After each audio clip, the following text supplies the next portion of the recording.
1,40,000 बहुत बड़ा आंकड़ा होता है और आप करीब 40-45 साल से इस काम में लगे हैं बच्चों को छुड़ाने के, उनकी नई जिंदगी उनको बनाने की। सबसे मेमोरेबल कौन रहा, मतलब इस सेंस में कि उसके अचीवमेंट के सेंस में, जिसको देख के आपको गर्व होता है कि इसको मैं इस दुनिया से छुड़ा के लाया था और आज ये कितना अच्छा काम कर रहा है, कितना, ऐसी कोई केस स्टडी के बारे में बताइए। ऐसे बहुत सारे बच्चे हैं।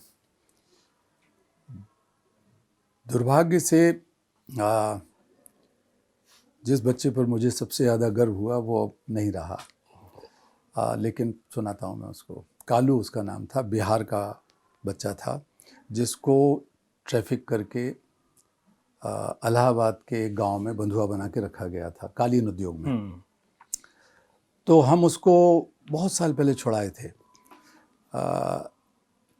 तब पहली बार मुझे ये पता लगा था कि जब ये बच्चे रात को नींद आती है और सोने लगते हैं 10 बजे, 11 बजे, 12 बजे, क्योंकि उनसे तो 16-16 घंटे काम लिया जाता है, 20-20 घंटे कई बार जब ऑर्डर का दबाव होता है कि जल्दी बना के देना है तो उनको वो मार देता है चाकू से। और इसके बाद वो मालिक या उसके जो दलाल हैं या बच्चे से गलती से चाकू लग जाए, कट जाए, क्योंकि हर बार ऊन काटना पड़ता है, तो उस जगह पर वो माचिस की तीली का रोगन भर के और जला देते थे बजाय कुछ दवाई देने के। तो कई जगह उसके शरीर में जला हुआ था, लेकिन बच्चा हमेशा बहुत पॉजिटिव, बहुत ही उत्साहित रहता था। उसकी मुक्ति के बाद हम उसे अपने पुनर्वास केंद्र बाल आश्रम ले गए।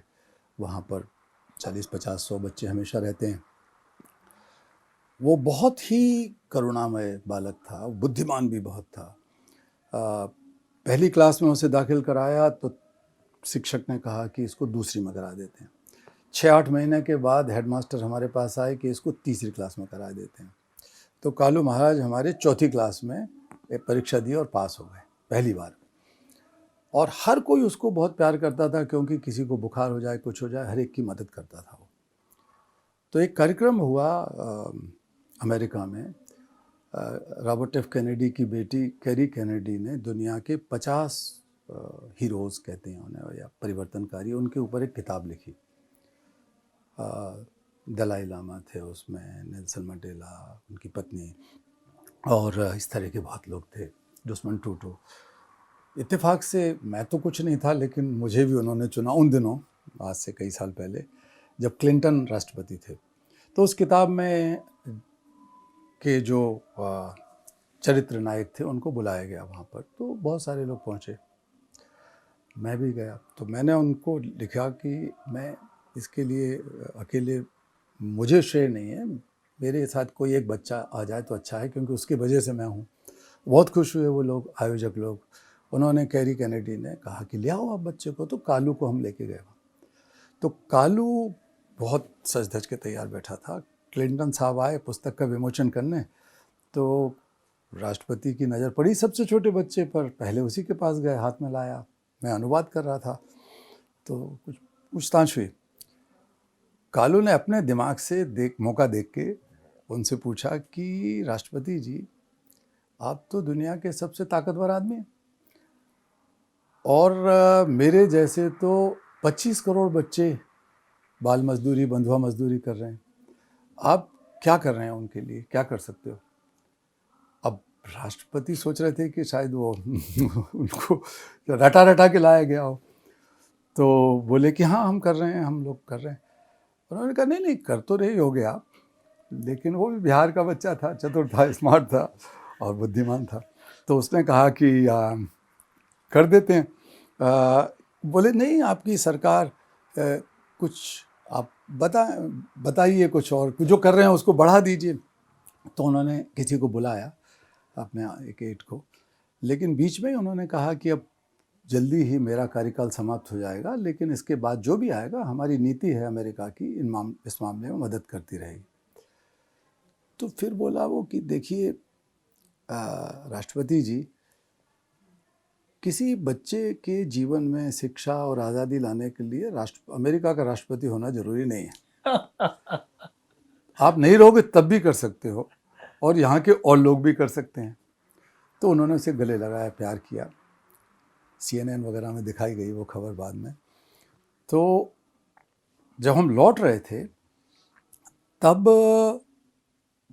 एयरपोर्ट पे बैठ के इंतज़ार कर रहे थे 1-2 घंटे, तो किसी ABC या किसी चैनल पे आ रहा था कि when the last person of the world meets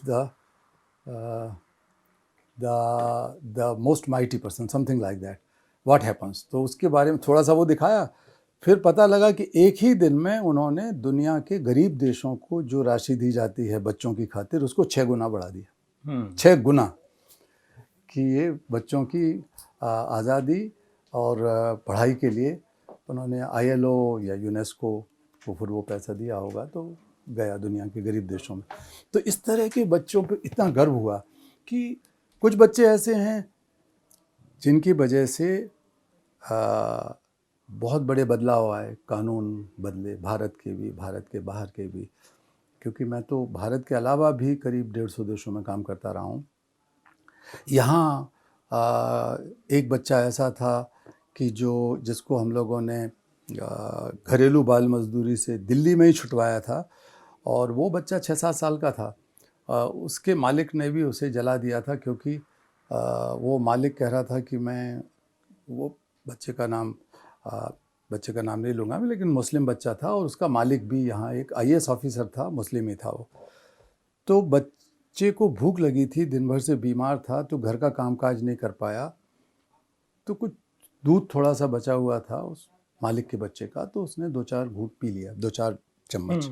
तो उन्होंने कहा कि इसको, वो नमाज पढ़ रहे थे उस वक्त, उठे तो उन्होंने कहा नमाज पढ़े हम फिर अपने कानून के तहत सज़ा देंगे, और उसको किचन में ले जाके जला दिया। तो कई जगह पे जला दिया। बेहोशी की हालत में हम लोगों ने दूसरे दिन उसको छुड़वाया, उसकी माँ और हमने जाके, ये सब कुछ हुआ। लेकिन ना तो उसकी माँ झुकी, ना वो बच्चा झुका। तमाम सारे मौलवी लोग दबाव डाले, खुद मालिक के परिवार के रिश्तेदार, कुछ पत्रकार भी, मेरे मित्र पत्रकार आए मेरे पास कि कैलाश जी कर लो समझौता, बेचारा अब कर लिया, माफ़ी मांग रहा है, वो खर्चा देगा, ये कराएगा, वो कराएगा। लेकिन हम नहीं माने, कोई नहीं माना हम में से। संबंध भी खराब हुए कुछ अपने मित्र पत्रकारों से। तो राजनीति, पत्रकार, धर्मगुरु सब लग गए उसके पीछे, लेकिन वो माँ नहीं मानी। फूलजहाँ उस माँ का नाम था। हम लड़ाई लड़े, ये मामला हम ले गए पहले मानवाधिकार आयोग में। उस समय जस्टिस रंगनाथ मिश्रा थे, उनके घर पे ले गए हम संडे को ही उस बच्चे को गोद में लेके। उन्होंने शुरुआत की उस प्रक्रिया की कि इस पर कानून बनना चाहिए, NHRC ने, और अंत में सर्वोच्च न्यायालय ने निर्णय दिया। उसके आधार पर भारत सरकार को कानून में परिवर्तन करना पड़ा और घरेलू बाल मजदूरी आपराधिक कृत्य बनाई दी गई। अब कोई व्यक्ति बच्चे को बाल मजदूरी नहीं करा सकता। ये फूलजहाँ और उसके बेटे के संघर्ष की वजह से हुआ।